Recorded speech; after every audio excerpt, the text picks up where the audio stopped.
Fosse, en la vía Fosse, se aplicó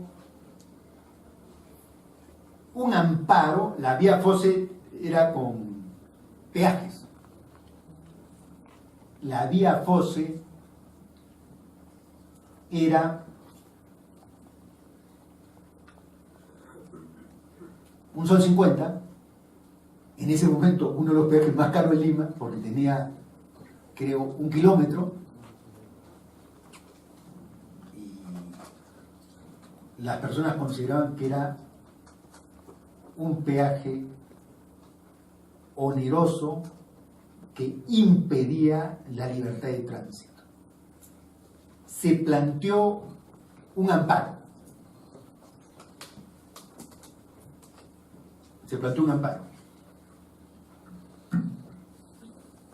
Fue desestimado el amparo.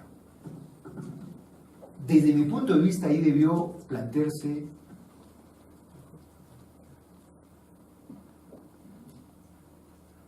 un habeas corpus.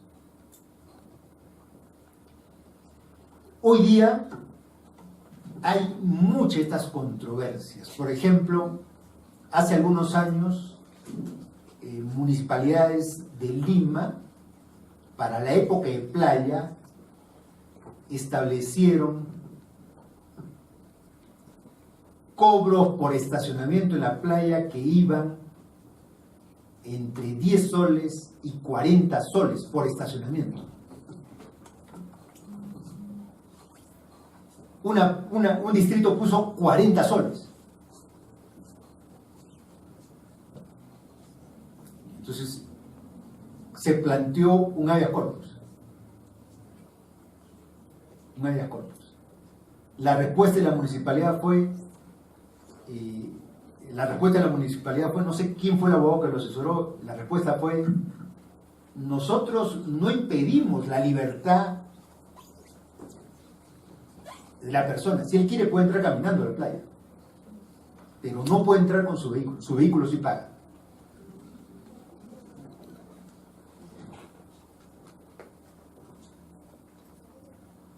Y el tribunal le contestó irónicamente diciendo: es que hasta el momento no se han inventado carros automáticos, carros cibernéticos. Hasta el día de hoy, todo auto va transportado por un ser humano, por un ciudadano, ¿no? Y entonces impedir el ingreso del auto es impedir también el ingreso del ciudadano. Y impido por derechos conexos a la libertad, también por el precio.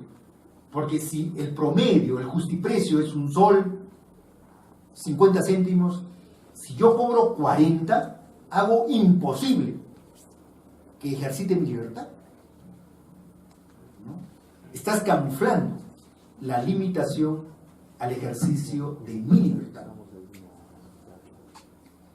Entonces, el problema el día de hoy no es la libertad que en sí.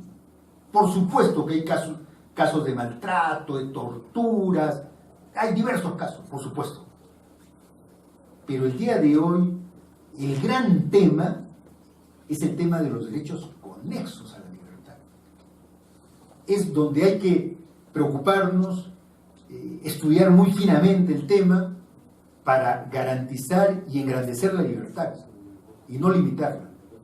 Por eso el Tribunal Constitucional ha señalado que en esta contradicción, porque hay problemas de seguridad evidentes, o sea, cuando una organización pide cercar la organización, lo está pidiendo porque han habido múltiples asaltos, correcto. Y entonces se plantea se permite excepcionalmente que existan rejas, excepcionalmente, ¿eh? La reja no es lo ordinario, es lo excepcional, bajo criterios y parámetros que tienen que abrirse a determinada hora, tienen que permitir el tránsito y solo en determinadas circunstancias, como por ejemplo en la noche, en la madrugada, se puede poner la reja. El Tribunal Constitucional ha dicho correctamente que en la seguridad es un bien jurídico y la libertad es un derecho fundamental. Y entonces ante esta ponderación decimos prevalece el derecho fundamental sobre el bien jurídico, ¿no? La seguridad, que es un bien jurídico público, correcto, pero la libertad de tránsito es un derecho fundamental. Por lo tanto, en una contradicción de equiparidad prevalece el derecho fundamental, ¿no? El razonamiento del tribunal, desde mi punto de vista, es correcto y pertinente, ¿no? Las rejas es una excepción, es transitoria, es ocasional, pero no es el derecho de los que viven en una excepción. No es que eso es para siempre, siempre tiene que ser así. Es una excepción, es un momento. Lo que es permanente es el derecho fundamental a la libertad. Y entonces, sobre este tema, nos encontramos ya en el derecho comparado, ya en el derecho nacional, y avanzando, ¿no? Por ejemplo, en el derecho comparado, acabo de leer, viniendo en el avión, un periódico, y veía que un interno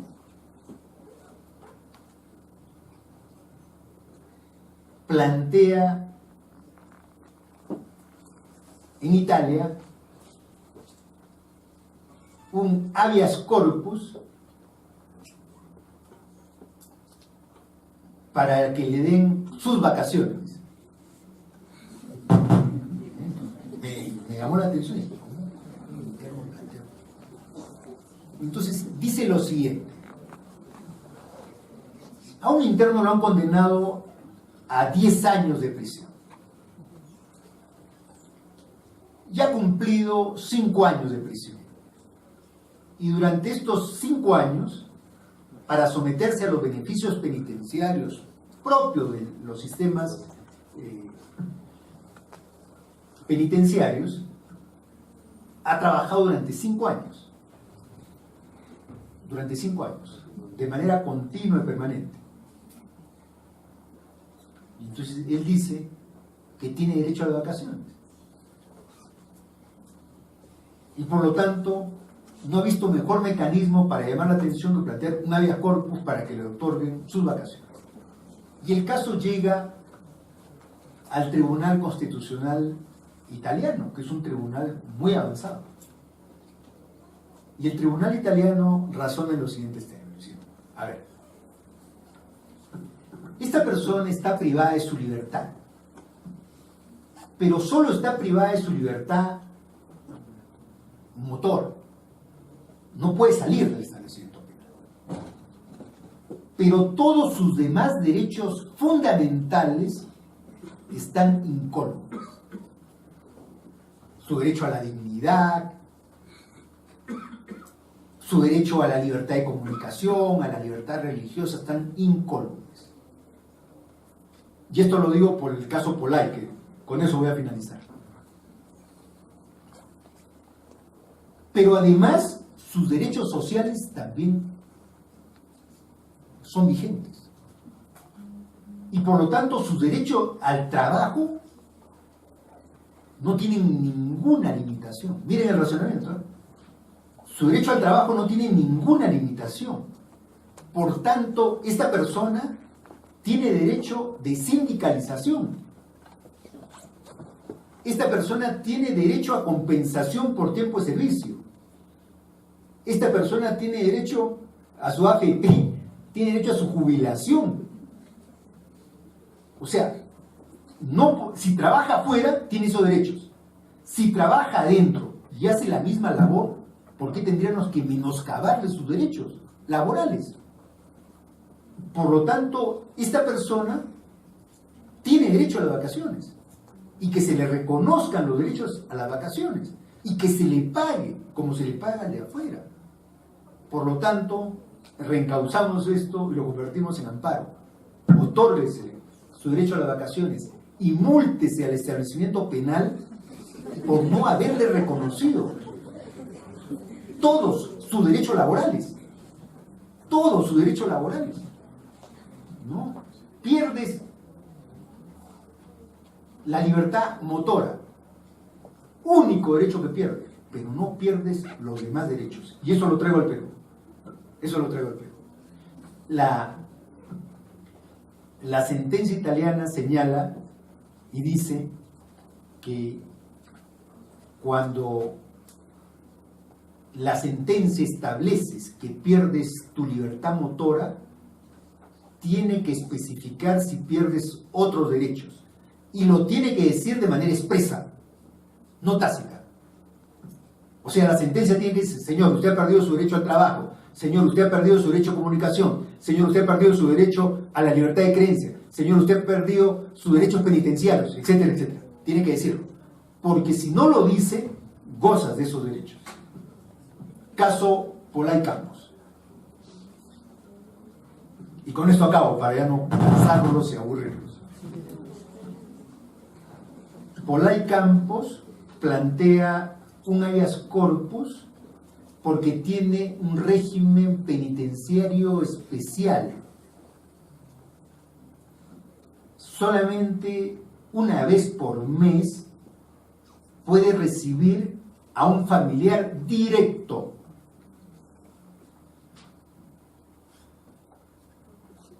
Entonces acá vamos a la sentencia italiana. ¿La sentencia dijo eso o le han aplicado una normatividad que no es legal y no es constitucional? Porque el artículo 139 de la Constitución está en concordancia hoy día con la Convención Americana de Derechos Humanos del año 69, que señala que el sistema penitenciario tiene que ser un sistema que garantice necesariamente la rehabilitación y la resocialización. Y ya en sentencias de la Corte Interamericana se ha señalado que la resocialización necesariamente tiene que hacerse con una vinculación estrecha con los familiares. Entonces, si eso le aplicamos al Perú, vamos a establecer: el señor Pola y Campos ha cometido delitos, pero el sistema que se le está aplicando no está convalidado con su sentencia, no está en correspondencia con lo que dice la cuarta disposición final de la Constitución, que nuestro orden jurídico se somete al sistema interamericano de derechos humanos. El señor Víctor Pola y Campos solicita ver a un consejero espiritual. Y entonces vienen las atingencias. Oye, ¿usted no era ateo?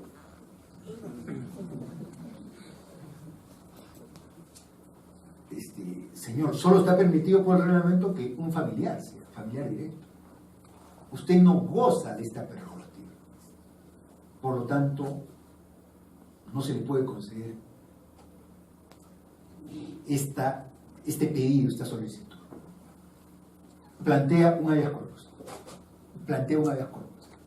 Entonces, ¿el habeas corpus produce la libertad? No, señor. Hay varios tipos de habeas corpus, pues. Hay 8 tipos de habeas corpus. Hay el habeas corpus correctivo, ¿no? Para corregir las condiciones penitenciarias que tengan. Porque Pola y Campos no ha perdido su derecho a la libertad de conciencia, no ha perdido su derecho a la libertad religiosa. Él puede ser ateo, pero mañana se puede convertir en budista y pasado mañana se puede convertir al Hare Krishna. Y es su derecho. Así como nosotros tenemos ese derecho, él también lo tiene. Y por lo tanto, si él pide un consejero espiritual, está ejerciendo su derecho fundamental a su libertad de conciencia. Y ninguna disposición subalterna al orden constitucional puede contradecir esto, que es derecho fundamental. Razón por la cual en el sistema interamericano le dieron la razón a Pola y Campos. Pola y Campos también ha planteado otro otro caso, otro habeas corpus que está para resolverse en la Corte Interamericana sobre los plazos. Sobre los plazos, ¿no? Él plantea, cuando estaba 56 meses detenido, que se habían vencido largamente sus plazos para ser procesado y condenado. Y por lo tanto, planteó un habeas corpus. Que fue denegado en jurisdicción interna y está derivado en la Corte Interamericana. La Corte se va a pronunciar seguramente sobre el tema. Yo no creo que le dé algún tipo de razón al Estado peruano, ¿no? Porque el Estado es el que ha incumplido sus propios plazos, ¿no? Pero es un tema vinculado al tema del habeas corpus. Entonces, jóvenes, yo cuando vine a esta gentil invitación de los magistrados, de los colegas, de los doctores, dije, el derecho constitucional hay que vivirlo, es una pasión, es un tema vital en nuestra formación. Y en el Perú, donde la mayoría de derechos se limitan, a pesar que están contenidos en la Constitución, entonces tenemos que hacer un severo examen de lo que ocurre en nuestra realidad, para hacer que se viva la Constitución, que fortalezcamos el orden constitucional y hagamos pues que las libertades sean plenas, que la dignidad sea plena de todas las personas, que la dignidad sea plena. Y dice la Corte Interamericana que los derechos fundamentales, y esto lo dice citando a Ferrajoli, los derechos fundamentales se prueban su eficacia, su bondad en los más débiles. O sea, en un país, cuando tú quieres probar un derecho, no lo pruebes en el más fuerte, pruébalo en el más débil. ¿Quiénes son los más débiles? Son los que están en una prisión, son los más débiles. Son los enfermos, son los pobres, son las mujeres, son los analfabetos, son los niños. Y desde mi punto de vista, porque esto es una postura personal, son los animales. Yo defiendo a los animales. Creo que defendiendo a los animales estoy defendiendo al género humano. Porque en los animales se prueban los derechos humanos. Yo no puedo admitir, no lo voy a admitir, que alguien que va a una corrida de toros, después mañana venga a defender los derechos humanos. Pues, no, señor, no puede defender los derechos humanos, porque en los animales probamos, porque el animal es un ser débil, en ellos probamos la bondad y la conciencia sobre los derechos humanos. Jóvenes, señores magistrados, docentes, les agradezco la gentileza por haberme escuchado y como siempre en el Cusco digo, Causacho Cusco. Muchas gracias.